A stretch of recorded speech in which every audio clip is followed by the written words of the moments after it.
Did your mother tell you anything, or did she tell you much about her experience? No, she didn't. She did tell me the story of the bread.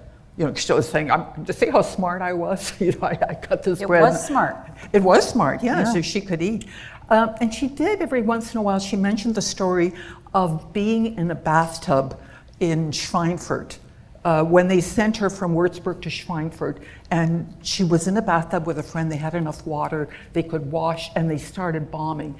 So the bombs were falling down, and the two women in the tub, they said, we don't care, we're going to wash.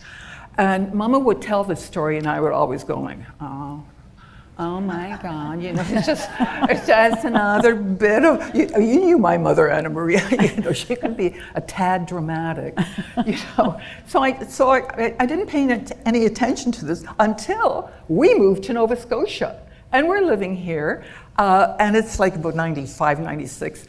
And we are going to have a bonfire. Mama and my stepfather are here. So I call up our friends, Grant and Pam Stonehouse, to say, come on down to the bonfire, but they weren't there. Grant's parents were there. Okay, just bear with me. Grant's parents, Russell and Verna, were there. So Russell and Verna come because they're babysitting the grandkids. So they all come down.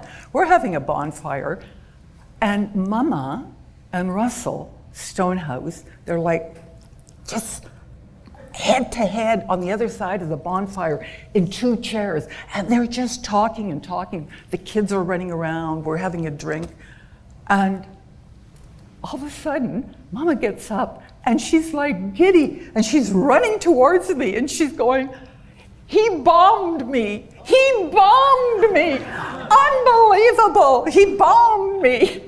I'm thinking, okay, she's had one drink too many, you know. But Russell, who is like a gentleman, Russell comes by, you know, he's slow, and he comes up behind her, and he said, well, you know, I guess technically I did bomb her, because I was putting the bombs on the airplanes, on the RAFs, the planes, Royal what? Air Force, the British Air Force. I was putting the bombs on there. So technically speaking, he bombed her. And she was there in that factory. They were bombed night and day. And there were no bomb shelters. Oh yes, sorry, there were bomb shelters. You know for who? The Nazis, the Germans. They had bomb shelters. The rest of the workers, 2 hands, scratch in the dirt, make yourself an indentation, and get in there and just pray and hope for the best. And you saw the gentleman who said the river ran with blood. You know, that was in Schweinfurt.